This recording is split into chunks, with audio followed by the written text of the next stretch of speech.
వానికి కలుగు అపకీర్తి. ఎవరు ఆ మచ్చ నుంచి నిన్ను విడిపించలేరు. గుర్తుపెట్టుకో. ఎన్ని లక్షలు ఇచ్చిన కేసులు మాఫీ చేయొచ్చామో, కేసులు తెలవచ్చామో, దొంగ పెట్టుకొని గెలిచినారా ఇంకోటి. అది మచ్చ విషయంలో మటుకు నువ్వు ఎన్ని సబ్బులేసి రుద్దినా, ఎన్ని షాంపులేసి రుద్దినా, బంగారు వస్త్రములు కట్టుకున్నా, బంగారు ఆవరణములు ధరించుకున్నా, వెండి ఆవరణములు ధరించుకున్నా, నిన్ను నీవు ఎంత సీక్రెట్ గా రగ్గులతో కప్పుకున్నా, ఎంత జాగ్రత్తగా నిన్ను నీవు కప్పుకున్నా, వానికి కలుగు అపకీర్తి.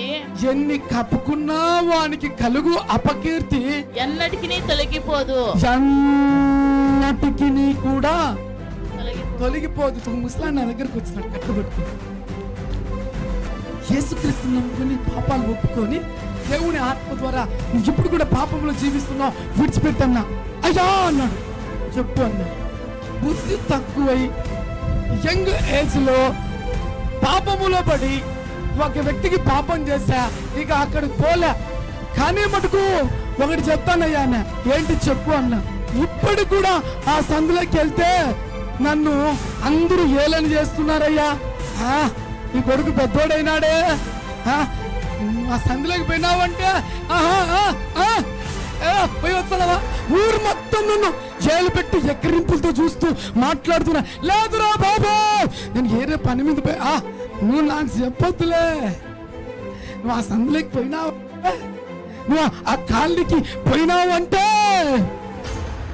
నాకు బాగా తెలుసు. వాడు ఎంత చెప్పినా కూడా నమ్మలేదండి.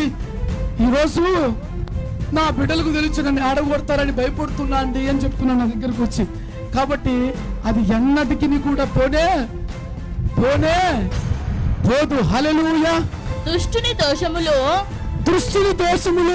వారిని చిక్కులో పెట్టును. వ్యభిచారం అనేది ఒక వ్యక్తిని సంతోషంలోకి తీసుకుపోదు. ఎక్కడ పెడతా తెలుసా? చిక్కును. అరెస్ట్ ఎవరి చేతిలో అరెస్ట్ అంటే సాతాను గాని చేతిలో చిక్కులలో పెడతదండి వాణ్ణి. ఆ చిక్కులలో పెట్టును. వాడు తన పాపపాశముల వలన బంధింపబడును. అరెస్ట్ అయిపోతాడు. సాతాను గానికి ఏమైపోతాడు? అరెస్ట్, బంధింపబడతాడు. దేనికి లొంగని వ్యక్తి అండి. పెద్ద పెద్ద మీసాలు, కత్తురు గుడ్డలు, ఆయన ఎమ్మెల్యే, ఆయన ఎంపీ, ఆయన ముఖ్యమంత్రి, ఆయన పెద్ద గొప్ప ఆఫీసర్ అయినా కూడా సాతాను బంధించడానికి తన ప్రణాళికను చాపిందనుకో, అరెస్ట్ చేసి రా బంధించా. ఏంతో బంధించా?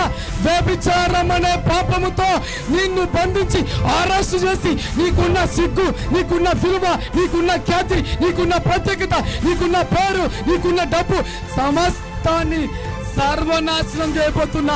నిన్ను ఎవరు అరెస్ట్ చేయలేరు అనుకుంటున్నావా? నువ్వు చాలా గొప్ప వ్యక్తి అనుకుంటున్నావా? నువ్వు చాలా శక్తివంతమైన వ్యక్తి అనుకుంటున్నావా?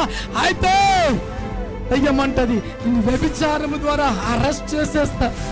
దానికి ఉన్న లక్షణం అరెస్ట్. అప్పుడు ఈయన ఏ స్థితిలో ఉన్నా, ఎమ్మెల్యే అయినా, ఎంపీ అయినా, ప్రధానమంత్రి అయినా, ముఖ్యమంత్రి అయినా, కలెక్టర్ అయినా, ఏ ప్రపంచంలో ఏ జాబ్ చేస్తున్నా, ఎంత జ్ఞానవంతుడైనా ఆ పాపము ద్వారా చిక్కిన వెంటనే తల లటక్కించుకుంటాడు. ఏం మాట్లాడతాడు? వాళ్ళు బయటపడిన వెంటనే అది తెచ్చుకుని నా వల్ల కాదు లట లోపలికి ఎక్కడ బంధించబడ్డాడు? వ్యభిచారం అనే పాపంలో ఒక వ్యక్తి ఎప్పుడైతే పాపము చేస్తాడో ఆ వ్యభిచారం అనే పాపం ఆ వ్యక్తిని బంధించి సర్వ నాశనం చేస్తని ప్రభు పేరుతో మనం చేస్తున్నానండి.